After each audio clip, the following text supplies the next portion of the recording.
व तो इज़्ज़ु मन तशा व तो ज़िल्लु मन तशा। अगर आप एक मुसलमान हैं तो आपने ये आयत यकीनन ज़रूर सुनी होगी और पढ़ी भी होगी।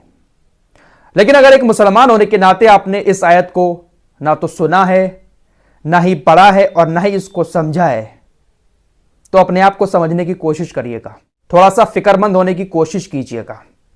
क्योंकि मुसलमान होकर भी अगर कोई कुरान नहीं पढ़ता है तो इससे ज़्यादा बुरी बात और कुछ नहीं हो सकती।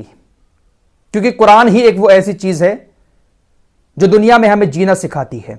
कुरान ही एक ऐसी चीज़ है जिसमें हर परेशानियों का हल है। अगर हम कुरान को पढ़ने लगें और समझकर पढ़ने लगें तो यकीन मानो हर मुश्किल दूर हो जाएगी। फिलहाल तकरीर नहीं करूंगा। ये जो मैंने आयत पढ़ी है इसका तर्जुमा ये होता है कि अल्लाह जिसे चाहे इज्जत दे और जिसे चाहे जिल्लत दे दे।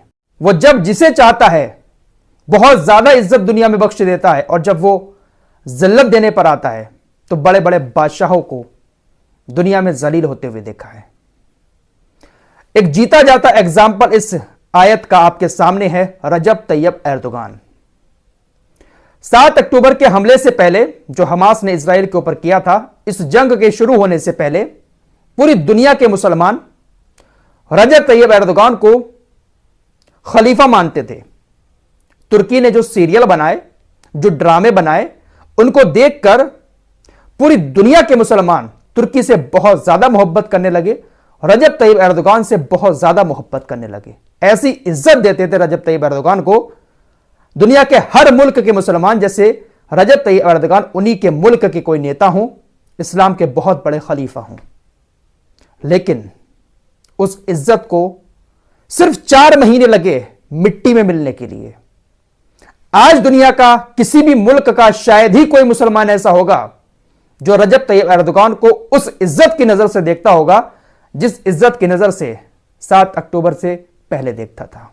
ये सारी बातें मैंने आपसे इसलिए की हैं क्योंकि खबरों के अलावा और भी जो अच्छी बातें हैं वो आप लोगों तक पहुंचना चाहिए, ताकि आपको समझ आ सके कि दुनिया है क्या चीज। फिलहाल रजब तैयब एर्दोगान की बात मैंने इसलिए की है क्योंकि इन्होंने आज फिर कुछ ऐसे बयान दिए हैं जिनको सुनने के बाद गुस्सा भी आ रहा है और हंसी भी आ रही है। रजब तैयब एर्दोगान एक प्रोग्राम में दुबई गए हुए थे।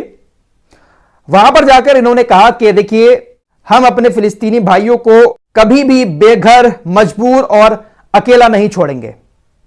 हम हमेशा उनके साथ हैं, हम उनको कभी भी अकेला नहीं छोड़ेंगे। यह बहुत बड़ा दुर्भाग्य है कि इस वक्त इस्लामिक दुनिया इजराइल को रोकने के लिए कम पड़ रही है। इनके लफ्जों पर जरा गौर कीजिएगा।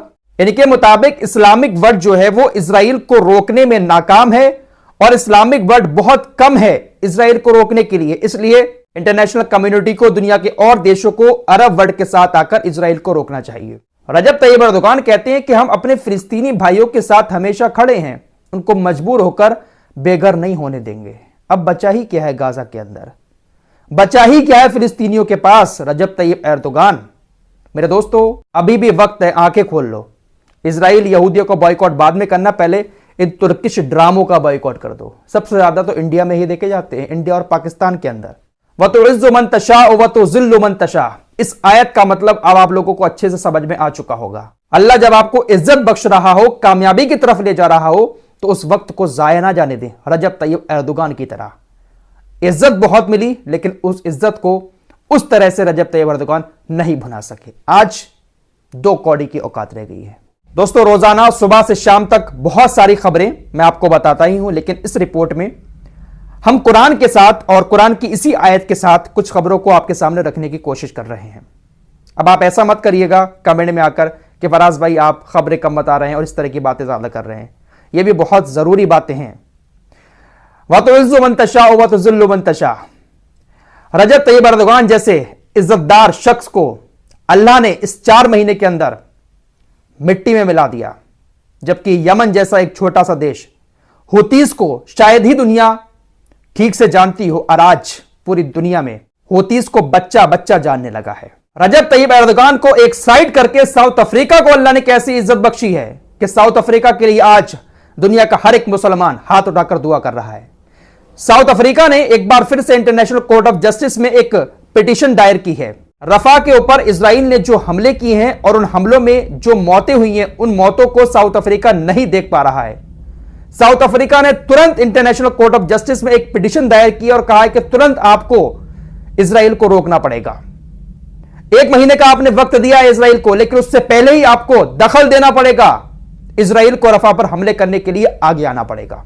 रफा पर हमले के बाद साउथ अफ्रीका ने ही एक बार फिर से इंटरनेशनल कोर्ट का दरवाजा खटखटाया है, जबकि तुर्की, सऊदी अरब और बड़े बड़े इस्लामिक देश अभी भी खामोशी के साथ बैठे हैं। वह तो इज्जो मन तशा व तो जिल्लो मन तशा। तुर्की जैसे देशों की इज्जत मिट्टी में मिल गई।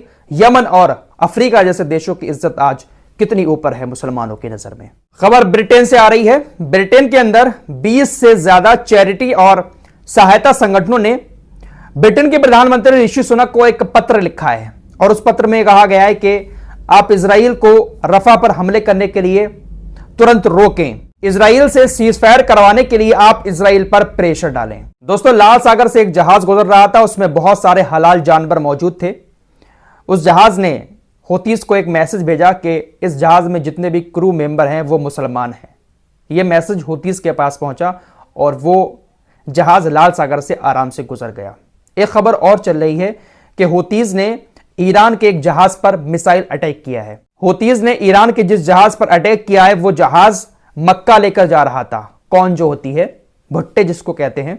हौतीस ने जहाज पर अटैक किया, लेकिन गनीमत यह रही कि वो मिसाइल जहाज पर नहीं गिरी, वरना ईरान को बहुत बड़ा नुकसान हो जाता। इस खबर में शायद 1% भी सच्चाई नहीं है, क्योंकि यह जानकारी अमेरिकी सेंटकॉम की तरफ से दी गई है कि हौतीस ने जो मिसाइल दागी थी वो मिसाइल ईरान के जहाज पर दागी गई और ईरान का यह जहाज मक्का लेकर ईरान की तरफ जा रहा था। लेकिन ना तो ईरान ने अभी इस मामले पर कोई स्टेटमेंट जारी किया है और ना ही हौतीस ने इस मामले पर कोई स्टेटमेंट दिया है, और यह मामला कल का बताया जा रहा है।